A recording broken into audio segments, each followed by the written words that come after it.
સ્વાગત છે દોસ્તો ઇન્ડિયન પોટરીમાં। તો તમે જોઈ શકો છો આ સરસ મજાની માટલા બનાવવાની આ રબડી તૈયાર થઈ ગઈ છે।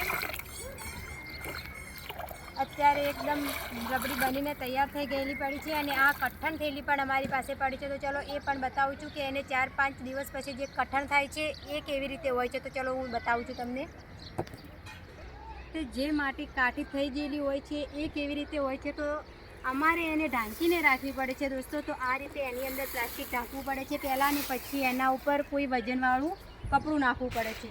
તો આ રીતે તે ફાટી પડી જાય છે। દેખો કઠણ થાય ને એના પછી એના આ રીતે ખાના પડી જાય છે અને એના પછી એને અમારે બહાર કાઢવાનું હોય છે। તો બહાર કાઢીને અમે કેવી રીતે ઢાંકીએ છીએ એ પણ બતાવું છું। તો દોસ્તો આ રીતે એને બહાર કાઢીને જમીન ઉપર ને પછી એને પ્લાસ્ટિક વડે ઢાંકી દેવામાં આવે છે અને પછી 2 દિવસ મૂકીને પછી જ એના માટલા બનાવવામાં આવે છે। માટલા બનાવવા માટે એ માટીને તૈયાર કરવી પડે છે દોસ્તો મશીનની અંદર જે પિંડો બનીને તૈયાર થઈ જાય એના પછી જ એના માટલા બને છે। તો ચલો એ બતાવું છું હું તમને મશીનને જે અમે ચાકડા બનાવે છે માટલા બનાવે છે ચાકડા પણ હું તમને બતાવું છું। તો ચલો તો દોસ્તો આ છે જે માટીના પિંડા નીકળે છે એ મશીન। તો એની અંદર પણ અમારે પ્લાસ્ટિક ઢાંકીને રાખવું પડશે અંદર। તો આની અંદર આપણે માટી નાખવાની હોય છે ને એમાંથી તૈયાર થઈને માટી બહાર આવે છે પિંડો બનીને। તો ચલો હું તમને બતાવી દઉં છું। આ રીતે પિંડો બનીને માટી તૈયાર આવે છે। તો આપણે જેટલી સાઈઝના પણ જેના ટુકડા બનાવવા હોય છે એટલી સાઈઝના આપણે એને કટિંગ કરી શકીએ છીએ। અને અમે માટલા બનાવીએ છીએ એ ચાકડા બતાવી દઉં છું હું તમને।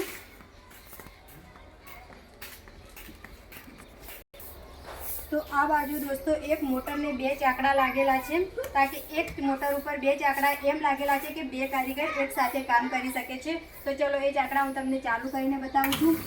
તો તમે જોઈ શકો છો 2 ચાકડા એક મોટરથી ચાલુ થાય છે અને એના ઉપર અમે માટલા બનાવીએ છીએ। હરેક નાની મોટી કટલેરી બનાવીએ છીએ। તો તમે અત્યારે જોઈ શકો છો અમે ઘણા બધા ગલ્લા પણ બનાવી દીધા છે અને જે દિવાળીની સિઝનમાં જે કોડિયા આવે છે એ પણ અમે બનાવીને મૂક્યા છે। તો અમે કોડિયા પણ બનાવી દીધા છે। હવે હું તમને બતાવું છું જે અમે ગલ્લા બનાવ્યા છે એ। તો તમે જોઈ શકો છો અમે ઘણા બધા ગલ્લા બનાવીને મૂક્યા છે। અત્યારે એની ઉપર હોલ લગાવવાના બાકી છે। જો હું તમને એક ચાકાથી એને હોલ લગાવીને બતાવું છું। તો દોસ્તો એક ચાકુની મદદથી આપણે ગલ્લા ઉપર હોલ લગાવવાનો છે।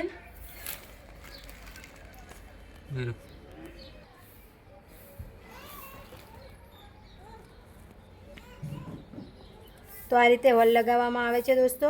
આને ચાકડા ઉપર બનાવ્યા પછી તરત જ હોલ લગાવવામાં નથી આવતા, તાકી એ નરમ હોય છે। 1 કલાક પછી જ એના ઉપર હોલ લાગી શકે છે દોસ્તો। અને પાક્યા પછી સુકાયા પછી એના ઉપર ગોલ્ડન કલર લાગે છે અને ગોલ્ડન કલર લગાવ્યા પછી દોસ્તો એને ભઠ્ઠીની અંદર પકાવવામાં આવે છે। તો ઘણી બધી મહેનત લાગે છે માટીકામમાં, માટીના વાસણ તૈયાર કરવામાં। તો દોસ્તો અમે જે ચાકડા ઉપર માટલા બનાવીએ છીએ નાની મોટી કટલેરી આઈટમ, એની અંદર જે અમારે વધારાની માટી નીકળી જાય છે એ માટીને પણ અમારે આવી રીતે એના ગોળ પિંડા બનાવીને ફરીથી એક પ્લાસ્ટિકની અંદર ઢાંકી દેવા પડે છે।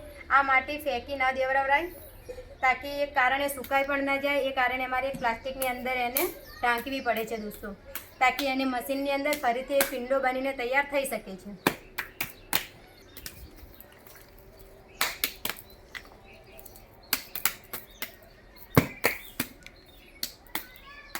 તો આ રીતે અમે એના પિંડા બનાવી દઈએ છીએ।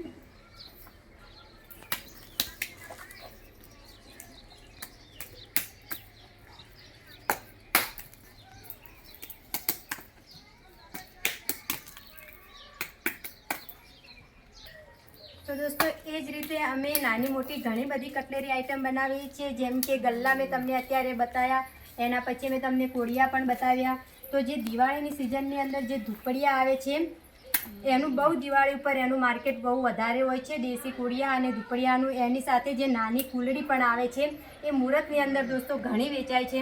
તો એ પણ અમે બનાવીએ છીએ। એની અંદર અમે 4 સાઈઝ બનાવીએ છીએ, જે મોટાથી લઈને નાના સુધી। અમે 4 સાઈઝ બનાવીએ છીએ. ધૂપિયામાં પણ અમે 2-3 સાઈઝ બનાવીએ છીએ. હેન્ડલવાળા ધૂપ પણ બનાવીએ છીએ, હેન્ડલ વગરના પણ બનાવીએ છીએ અને એની અંદર પણ અમે ચોરસ ધૂપ આવે છે એ પણ અમે બનાવીએ છીએ. અને તમે નાના માટલા તો જોયા જશે, જે ચાકડા પર બનાવીને દોસ્તો કટિંગ કરીને પછી ગોળ બનાવે છે, એ પણ વિડીયો મેં નાખ્યો છે. તો તમે મારી આઈડી ખોલીને વિડીયોને લાઈક કરી વિડીયો પૂરો દેખજો દોસ્તો.